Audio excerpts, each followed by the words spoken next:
Greetings and salutations, everyone. I hope everyone is doing well today. Today I've got a couple of very interesting, terrifying, and informative encounters to share with you. Also, prior to narrating this, I'd like to apologize first and foremost if tonight's episode is a little bit messy. I have a migraine and a small fever, nothing major, but my eyes are killing me. I had something else scheduled today, but that fell through, so I'm going to be narrating a couple of very interesting encounter stories that I have for you. Before we get into that, though, a couple links. As you know, I rely on my Patreon, my PayPal, and my merch to help this channel to continue to grow and go. All of those links are in the description below. I also have a second channel for creepypasta, fanfiction, and scary voice acting. Stories that, well, they really don't fit on this channel, and if that's anything that you're into, follow that link and give those stories a listen. You may just like what you hear. Now I've taken enough of your time. Let's get on with today's upload. Shall we? Today's first part of the upload is coming to us from western Oklahoma. Since that winter day when he saw an animal he can't name, Billy Perry arms himself with a deer rifle whenever he goes across the creek to feed his hogs. A couple of days before the snow and ice laced western Oklahoma that winter, Billy, a 15-year-old high school freshman, was scouting for coyote tracks along the Trail Creek near his home, south of Vicky, when a growl made him stop. The noise came from an animal standing on two legs 20 yards past, he says. Frightened, the young hunter dashed to his parked car and drove away. It was 4 or 5 feet tall, pretty wide, Perry states, an avid outdoorsman and hunter. It stood upright and had kind of a reddish-brown colored hair. Reports of the unidentified creature in western Oklahoma by Perry family and others in the Dewey County area aren't the first in Oklahoma. In 1977, search parties were formed after similar sightings were reported in eastern Oklahoma near Bristow and Stillwell. Nothing was found. The Perry family says the animal prowled their property and near their home for more than a month that winter. It was an animal only Billy saw clearly, an animal that he said smelled like a sewer. Hair samples found at the Perry home near Vicky were sent to Hayden Hughes, the director of Sasquatch investigations in Mid-America. The hair sample looked very interesting. At this point, we can't confirm what kind of animal it came from, Hughes said. He said an investigative sample is being forwarded to the Oklahoma State Bureau of Investigation Forensic Labs in hopes of analysis. I feel it is just a matter of time before Bigfoot is captured alive, Hughes states. When we do, in my opinion, we won't find a missing link but an intelligent creature that has been pushed back into the wilderness and forced to migrate. Dewey County Sheriff Larry Pike, on the other hand, says he has heard only rumors about a strange animal, but nothing official. Not that I can recollect. Sightings also have been reported in nearby Roger Mills County. Lauren Demren, a state game ranger in that county, says the animal was reportedly sighted within 2 to 3 miles from his house. He lives southwest of Cheyenne, and recent interviews, the Perry family told how the strange animal disrupted their lives for more than a month after Billy came home from his initial encounter and said, "I saw a Bigfoot today." Billy's father said he originally thought his son must have mistaken what he saw. Billy didn't say anything much. He listened to me, and when I got through talking, he picked up his gun and went out to feed the pigs, said Lonnie Perry. I didn't change his mind at all. But about a week later, Billy's 2-year-old sister, Melissa, became hysterical when She was frightened after seeing a bear in the window. Perry and his son immediately got their rifles and circled their home, each going in a different way. They both smelled an odor like a sewer but didn't see an animal.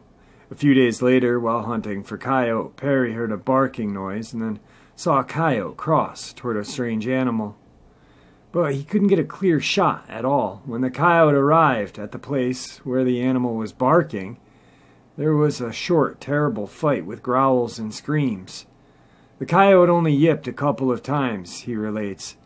There wasn't much of a fight. The coyote didn't last long, Perry states. The next day, Perry found the spot where something had made short work of the coyote. There was assorted amounts of coyote hair in the spot, the size of a card table.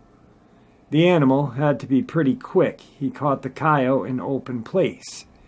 And the visitor on the trail creek came back again and again, the Perry says. Late one night, a heavy animal ran around the north corner of the home. Mrs. Perry in the north bedroom and Perry in the living room on the south end of the house, watching a late-night movie, both heard heavy footsteps. The dogs met at the corner of the house, and they briefly tangled. Reddish-brown hair with a strong odor was found there later, they said.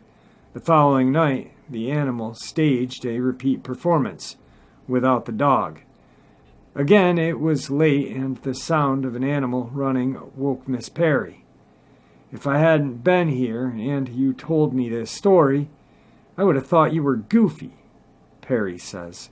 In the meantime, Billy noticed the sewer odor around the pig pen and heard something crunching through the brush.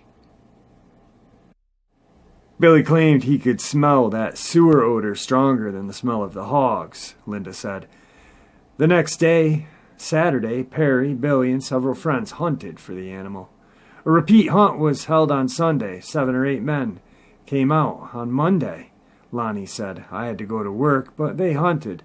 The hunts didn't turn up an animal, but Perry said the tracks were found along the creek. A month and a half later, a little more than 40 miles southwest of Vicky as the crow flies, Alex Inman of Ryden and his son-in-law, George Springer of Roger Mills, saw an animal they couldn't explain. The 2 men were feeding cattle southwest of Cheyenne on land that has been largely undisturbed by human habitation, and saw an animal that Inman described as bigger and broader than a dog would be. The dark-haired animal didn't have much of a neck. Its head pretty much sat down on its shoulders, Inman said. It walked on all 4s. The cattlemen pulled up into the pasture and started honking their pickup horn to call the cattle in to feed before they saw the animal. They only got a glimpse of it broadside before it headed directly away from them, he states. Springer said it didn't seem to be afraid of them and wasn't in any big hurry. They had plenty of time to get a look at it, even though it was quite a little ways off. While moving off on all 4s, it stood up a foot taller than a coyote would have, and definitely a lot wider, he said. It didn't look like anything I'd ever seen before. It was dark brown and wide, Springer went on. It wasn't fuzzy or furry, but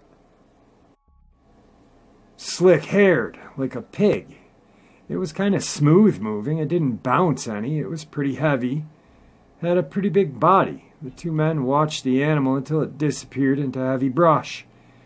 People won't mention seeing things for fear of being laughed at, says Geneva Sasser of Cheyenne. But she says that about 5 or 6 years ago, something was digging at the foundation near her house in Cheyenne one night. No one dared to venture out and see it. She said growls and angry noises came from the animal, and it went to the kitchen window where the light was on. She said she turned the light out and another one on. The animal left the dark window and came to the lighted one, she added. The next morning, Mrs. Sasser checked for tracks.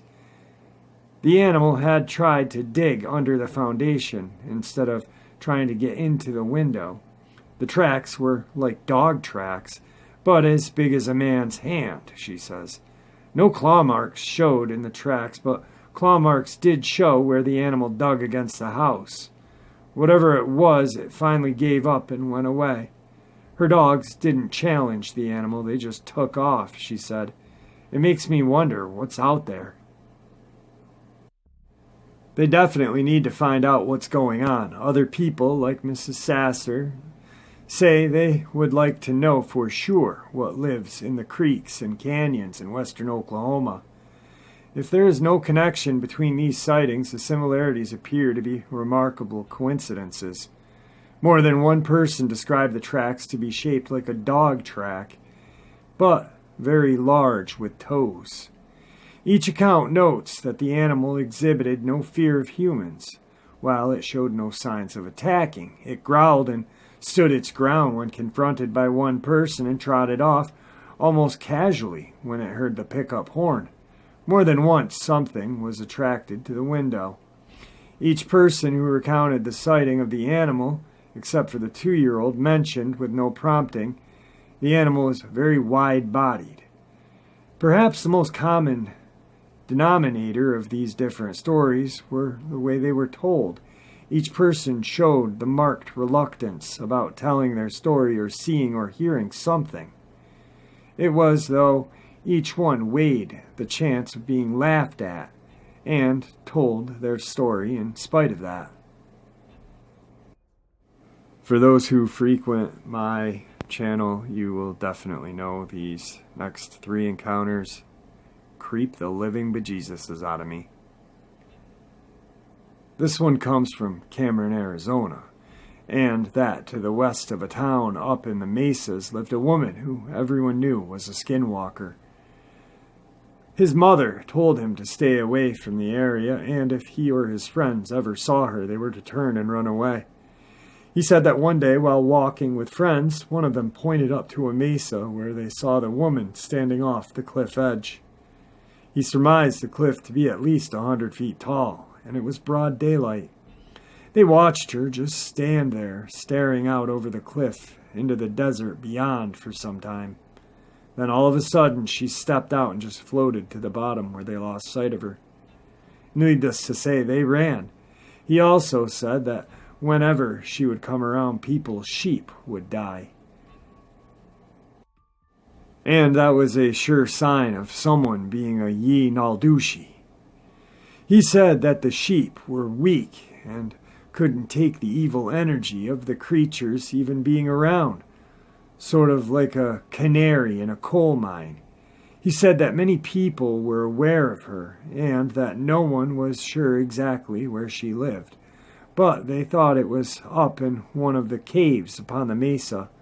The elders said she was quite old, but nobody knew exactly how old, and none of them were about to go up there and get rid of her, as they were scared of her as well. This Navajo swore to this, and by the look on his face, he was to be believed.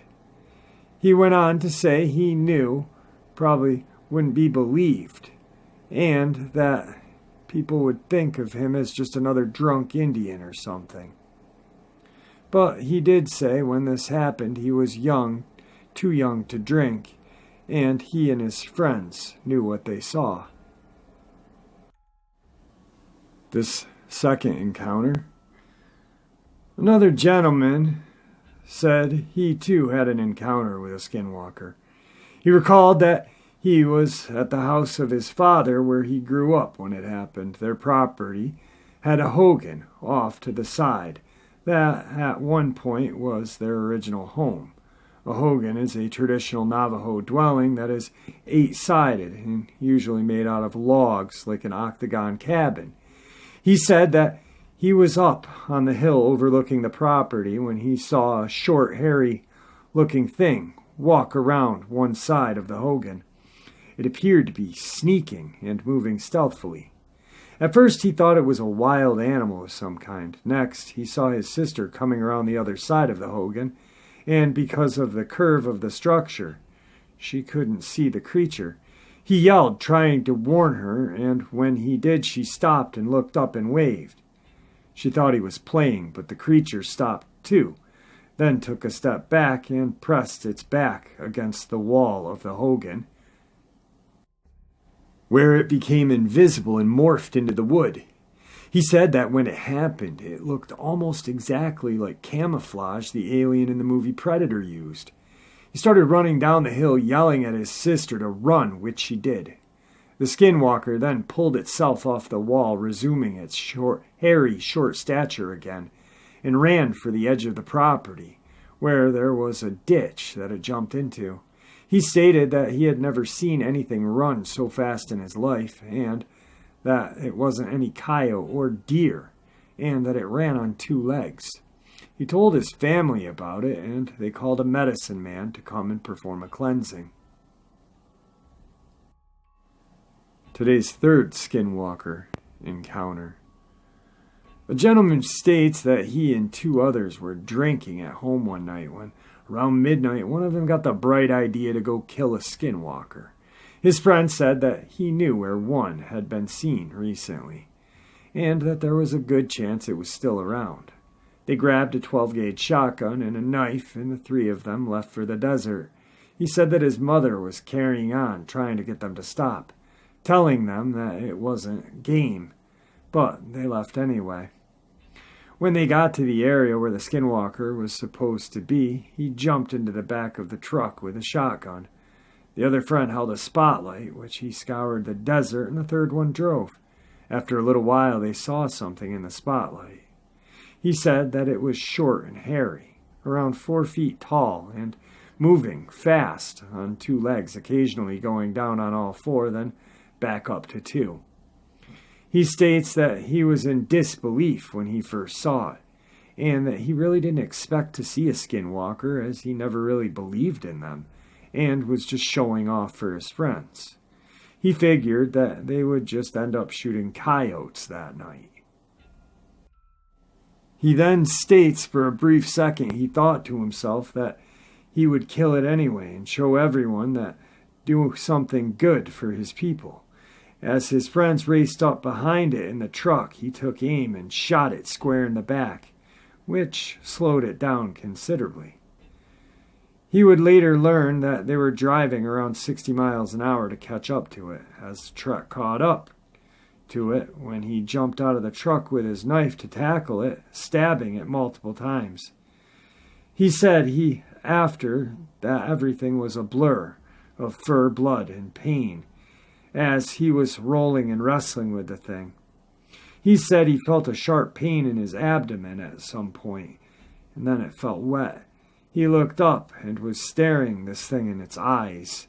He said that they were indeed red, like the legends, and that it was the evilest presence he had ever witnessed.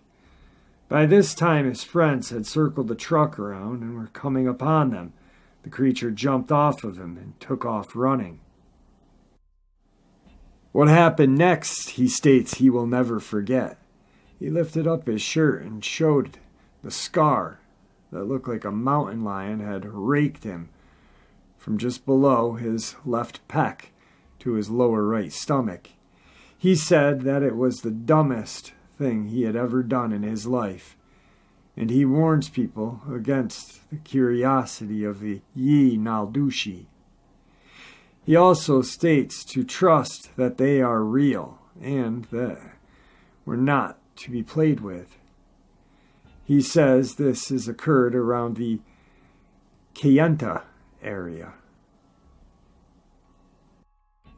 Well, guys, there's a couple of encounters, and my eyes are hot as heck. You ever have those headaches or just feel like garbage? I'm wearing sweatpants and a hoodie. The AC is off in my house.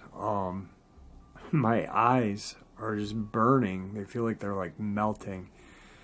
So I apologize if my reading was off. The first story out of Oklahoma, I'm saying BS to the Bigfoot. That's straight up Dogman right there. The gentleman in the Bigfoot whatever stating that it was a Bigfoot. Well, Bigfoots don't have tracks like dogs do. The little girl who saw it said it looked like a bear. Now, I was thinking back to this, and there was no mention of a tail. Okay. Now, werewolves supposedly have shorter snouts than the Dogman.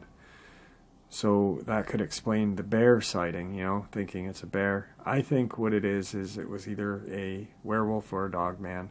No mention of tail, so who knows? That's possibly what it could be, but no Bigfoot. Definitely no Bigfoot. The Skinwalker stories, or the Yi Naldushi. Oh, God, I don't like them. So, they just creep me out. I don't think there's anything more evil that exists in nature. And you can't say that they're not natural, because they are a Native American lore. And there is nothing unnatural about Native Americans. Their magic is pure, and they are pure. Beliefs are deep-rooted in their spirituality, and that comes from things they saw. So I myself am a believer of the Skinwalker. These stories are terrifying. I just don't like them at all. The second one, where the guy's sister is coming around the Hogan and cannot see it, and the thing just morphs into, or blends into, the side of the wall. It's a good thing that guy was there, because I don't think his sister would ever be seen again. I think it would just come up as a disappearance. And they would probably say some drunk Native American on the res took the little girl and she was never seen again. But we know that that was not the case. So anyway, these things are definitely not anything to be monkeyed with. I can understand going out in the woods with your GoPro or some sort of camera looking for Bigfoot, Dogman. Of course, have a firearm with you. But going hunting for a Skinwalker is a whole different game. And that's something that you definitely should not do. So anyway, guys, I want to apologize. Again, my eyes are hurting and I'm ending this for the night. And with that, I'm going to bid you guys farewell.